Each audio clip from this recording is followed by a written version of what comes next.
ఓం శ్రీ రామచంద్ర పరబ్రహ్మణే నమః. భగవద్బంధువులందరికీ హృదయపూర్వక నమస్కారాలు. ఓం శ్రీ రామచంద్ర పరబ్రహ్మణే నమః. ఆపదామపహర్తారం దాతారం సర్వసంపదాం లోకాభిరామం శ్రీరామం భూయో భూయో నమామ్యహం. ఓం శ్రీ రామచంద్ర పరబ్రహ్మణే నమః. శ్రీ వాల్మీకి రామాయణం అరణ్యకాండము 20వ సర్గయందలి గల 1వ శ్లోకం నుంచి 25వ శ్లోకం వరకు గల అన్ని శ్లోకముల యొక్క వచన భావసారాన్ని కరుడు పంపిన 14 మంది రాక్షసులను రాముడు సంహరించుట అనే కథగా విందాం. పిమ్మట భయంకరురాలైన ఆ శూర్పణఖ ఆ రాక్షసులతో కలిసి రాముని ఆశ్రమానికి వెళ్ళి సీతను రామలక్ష్మణులను వారికి చూపించింది. ఆ రాక్షసులు జనక రాజపుత్రి అయిన సీతతోనూ లక్ష్మణునితోనూ పర్ణశాలలో కూర్చుని ఉన్న మహాబలశాలి అయిన రాముణ్ణి చూశారు. శ్రీమంతుడు రఘువంశ సంజాతుడు అయిన రాముడు వచ్చిన ఆ రాక్షసులను ఆ రాక్షసిని చూసి తేజస్సుతో ప్రజ్వలిస్తున్న తమ్ముడైన లక్ష్మణునితో ఈ విధంగా పలికాడు. లక్ష్మణ, ముహూర్త కాలము పాటు సీత దగ్గర ఉండి ఆమెను రక్షించు. ఈ రాక్షసిని అనుసరించి ఇక్కడికి వచ్చిన రాక్షసులను చంపుతాను అని పలికాడు. లక్ష్మణుడు అటులనే చేస్తాను అన్నా అని పలుకుతూ ఆ రాముని వాక్యాన్ని గౌరవించాడు. ధర్మాత్ముడైన రాముడు బంగారంతో అలంకరించబడిన గొప్ప ధనస్సుకు నారి కట్టి ఆ రాక్షసులతో ఈ విధంగా అన్నాడు. రామలక్ష్మణులు అనే పేర్లు గల మేమిద్దరం దశరథుని కుమారులం.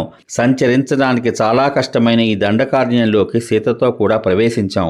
ఫలములను మూలములను భుజిస్తూ ఇంద్రియ నిగ్రహంతో ధర్మాన్ని ఆచరిస్తూ దండకారణ్యంలో తాపసులుగా నివసిస్తున్న మమ్మల్ని మీరెందుకు బాధిస్తున్నారు?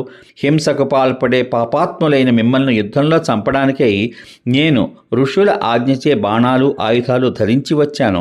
ఓ రాక్షసులారా, అక్కడే నిలబడండి. ప్రాణాల మీద ఆశ ఉంటే తిరిగి వెళ్ళిపోండి అని పలికాడు. బ్రహ్మహత్యా పాతకులైన ఆ 14 మంది రాక్షసులు చేతులలో శూలాలు ధరించి ఉన్నారు. వారు రాముని మాటలు విని చాలా కోపించి ఈ విధంగా పలికారు. మా ప్రభువు చాలా గొప్పవాడు అయిన కరుణకు కోపం కలిగించిన నువ్వే ఇప్పుడు మా చేత యుద్ధమునందు చంపబడి ప్రాణాలు విడుస్తావు. మేము చాలామంది ఉన్నాం, నువ్వు ఏకాకివి. మా ముందు యుద్ధ రంగాగ్రభాగాన నిలవడానికి నీకు శక్తి ఎక్కడది? నీవు రణంలో మాతో యుద్ధం చేయుట కూడానా?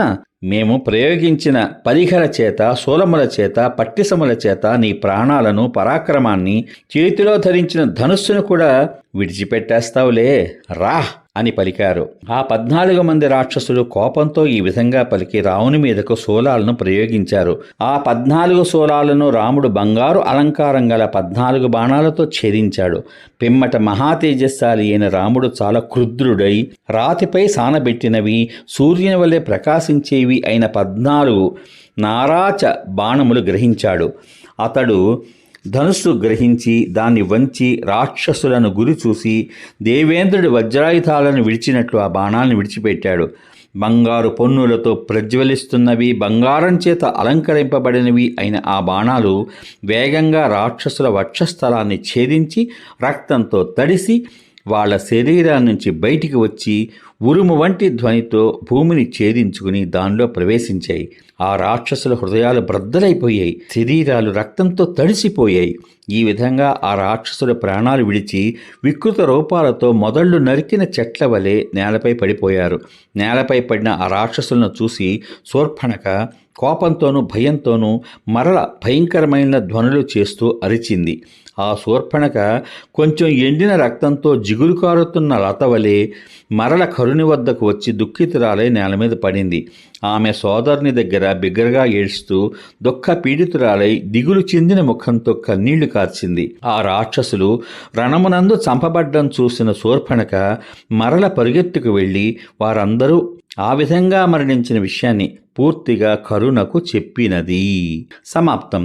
ఇంతవరకు మీరు శ్రీ వాల్మీకి రామాయణం అరణ్యకాండంలోని 20వ సర్గలోని 1వ శ్లోకం నుంచి 25వ శ్లోకం వరకు గల అన్ని శ్లోకముల యొక్క వచన భావసారాన్ని కరుడు పంపిన 14 రాక్షసులను రాముడు సంహరించుట అనే కథగా విన్నారు. రేపటి భాగంలో శ్రీ వాల్మీకి రామాయణం అరణ్యకాండం 21వ సర్గయందలి గల 1వ శ్లోకం నుంచి 22వ శ్లోకం వరకు గల అన్ని శ్లోకముల యొక్క వచన భావసారాన్ని శూర్పణఖ ఖరుని రామునితో యుద్ధానికి ప్రోత్సహించుట అనే కథగా వింటారు. ఓం శ్రీ రామచంద్ర పరబ్రహ్మణే నమః. శ్రీరామ రామ రామేతి రమే రామే మనోరమే సహస్రనామ తత్తుల్యం రామనామ వరాననే. ఓం శ్రీ రామచంద్ర పరబ్రహ్మణే నమః. సర్వే జనా సుఖినో భవంతు. శుభమస్తు. స్వస్తి.